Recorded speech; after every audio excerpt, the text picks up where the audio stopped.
ਚੰਦਾ sister ਨੇ ਇੱਥੇ ਹੁਣੇ ਉਹ ਹਜ਼ਰਤ ਮਸੀਹ ਮੌਦ ਦੇ ਬਾਰੇ ਕਿਹਾ ਜੀ, ਉਹਨਾਂ ਨੇ ਅੰਗਰੇਜ਼ ਦੀ ਇੱਕ ਤਰ੍ਹਾਂ ਦੀ ਗੁਲਾਮੀ ਦਾ ਕਿਹਾ ਕਿ ਤੁਸੀਂ ਉਹਨਾਂ ਦੇ ਤਾਬੇਦਾਰ ਰਹਿਣਾ ਤੇ ਜੀ। ਤੇ ਸਰ ਮੇਰੀ ਅਰਜ਼ ਇਹ ਹੈ ਕਿ ਅਸੀਂ ਜਿਨ੍ਹਾਂ ਮੁਲਕਾਂ 'ਚ ਬੈਠੇ ਹਾਂ ਸਾਨੂੰ ਇੱਥੋਂ ਦੇ ਕਵਾਨੀਨ ਤੋੜਨੇ ਸ਼ੁਰੂ ਕਰ ਦੇਣੇ ਚਾਹੀਦੇ ਨੇ, ਬਗਾਵਤ ਕਰਨੀ ਚਾਹੀਦੀ ਹੈ, ਜਾਂ ਕਵਾਨੀਨ ਅਗਰ ਅਮਨ ਮਾਹੌਲ ਹੈ ਤੇ ਉਹਦੇ ਵਿੱਚ ਰਹਿ ਕੇ ਤੇ ਸਾਨੂੰ ਸਰਵਾਈਵ ਕਰਨਾ ਚਾਹੀਦਾ ਹੈ। ਜੇ ਮੇਰਾ ਟਾਈਮ ਖਤਮ ਹੋ ਗਿਆ ਤੇ ਅਗਲੀ ਟਰਮ 'ਚ ਮੈਂ ਗੱਲ ਕਰਾਂਗਾ। ਜਜ਼ਾਕੱਲਾ।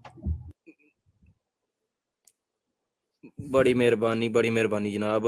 ਸਵਾਲ ਤੁਹਾਡਾ ਇਹ ਆਇਆ ਕਿ ਕੀ ਕਾਨੂੰਨ ਤੋੜਨੇ ਚਾਹੀਦੇ ਨੇ ਜਾਂ ਇhtਰਾਮ ਕਰਨਾ ਚਾਹੀਦਾ। ਸ਼ੇਖ ਸਾਹਿਬ ਤੁਸੀਂ ਰਿਸਪੌਂਡ ਕਰਨਾ ਚਾਹੋਗੇ ਇਸ ਸਵਾਲ ਦੇ ਉੱਤੇ? नहीं तो बिल्कुल नहीं जी। आपको जहाँ पे भी आप रहते हैं, जिन मुल्कों में भी आप रहते हैं, आपको बिल्कुल उनके कवानीन की वायलेशन जो है नहीं करनी चाहिए, उनके कवानीन का एहतराम करना चाहिए। ये मेरा आपको जवाब है। हाँ, एक चीज जी ਹੁਣ अगर ਤੁਹਾਡਾ कोई जी आमिर साहब ने हाँ सॉरी, मैं एक चीज अर्ज करना चाहता हूँ ये कि ये सवाल जो है ना ये आम सवाल है, मसला ख़ास का है। यानी जब मिर्ज़ा साहब का जिक्र किया जाता है तो वो एक ख़ास किरदार हैं, ख़ास इंसान हैं, ख़ास फ़र्द हैं, उनके हवाले से मामला और है, आम का जनता का मामला और होता है।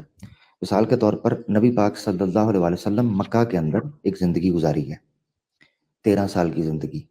आपने जुल्म बर्दाश्त किए, ज़्यादतियाँ देखी, नाइंसाफ़ियाँ देखी, मारें तक खाईं, खून बहाया और हाथ रोक कर, और आयत उतरती थी कुफ़ू ऐदियकुम, अपने हाथों को रोक कर रखो। हालांकि वहाँ पर बड़ा जुल्म और ज़्यादती थी सारे मामला। तो फिर उनका मुतालबा एक ही था, ये बात करना छोड़ दो।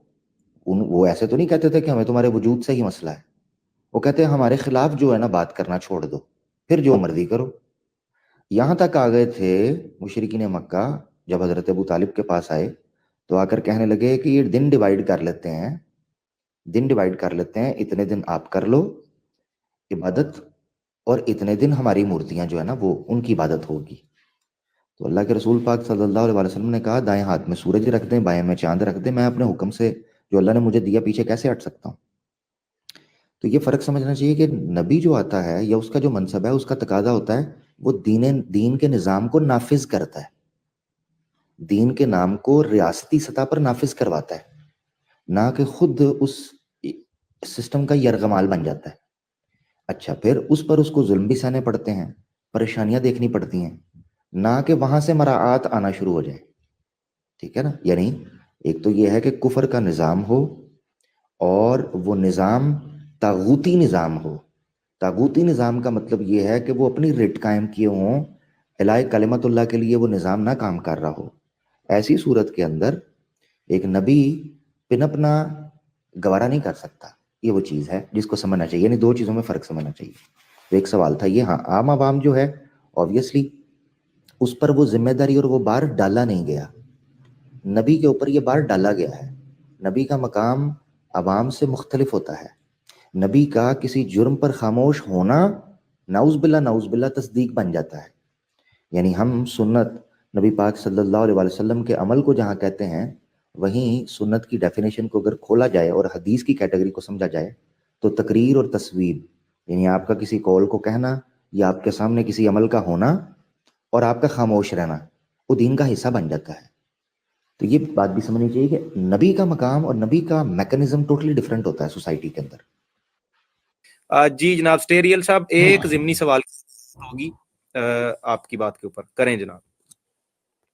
नहीं सर, मैं वो हमारे ये भाई हैं शेख साहब, ये हमारी तरफ से ही उधर गए हुए हैं, तो इन्होंने अभी एक हलफ उठाया है कि मैंने इस तरह जमात को छोड़ा और नौज़ बिल्लाह हज़रत मिर्ज़ा ग़ुलाम अहमद कादियानी अलैहिस्सलाम को मैंने झूठा पाया है। मैं उसी हलफ को बुनियाद बनाकर ये अर्ज करता हूँ और मैं हल्फ उठाता हूँ कि मैंने जितना हज़रत मिर्ज़ा ग़ुलाम अहमद साहब को पढ़ा है, मैंने उन्हें अपने तमाम दुआवी में सादक पाया है, सच्चे हैं वो।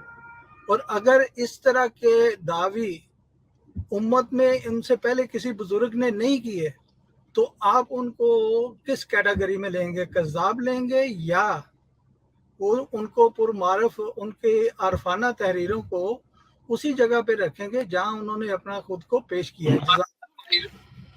बात यह है कि बात सिर्फ मिर्ज़ा साहब की हो रही है, किसी और की नहीं। दूसरा, ये जो दरमियान में आपने कहा ना जितना मैंने पढ़ा है, ये जितने की बात नहीं हो रही। लफ्ज़ों से ना खेलें, दयानतदारी को ना छोड़ें। जैसे मैंने कहा है कि आप ये कहें कि मैंने पूरा नहीं पढ़ा मिर्ज़ा, जब आपने पूरा नहीं पढ़ा, जितने का लफ्ज़ बोल के इसको छोड़ दें आप इन चीज़ों को। दुनिया इतनी बच्चा नहीं है कि ये समझ ना सके कि आप किन अल्फाज से खेलते हैं और क्या करते हैं। मैंने खोल के बात बयान की, आप खोल के करें। जब आप पूरा पढ़ लेंगे मिर्ज़ा साहब को और कुरान पे उसका जायज़ा ले लेंगे, ये साथ में अल्फाज जो आपने अदा नहीं किए, दूसरों की बात छोड़ें। अल्लाह कहता है वो एक कौम थी जो तुमसे पहले गुजर गई, तुमसे उसके बारे में नहीं पूछा जाएगा। मुझे कोई मसला नहीं है कि कोई क्या कहता है क्या नहीं। ये जो हम बात कर रहे हैं जिस शख्स के बारे में बात उसकी है। सो बड़ी मेहरबानी, ये जब आप काम कर आएंगे मिर्ज़ा साहब को पूरा पढ़ के कुरान पे उसका जायज़ा लेके फिर आप कहेंगे I will salute you then.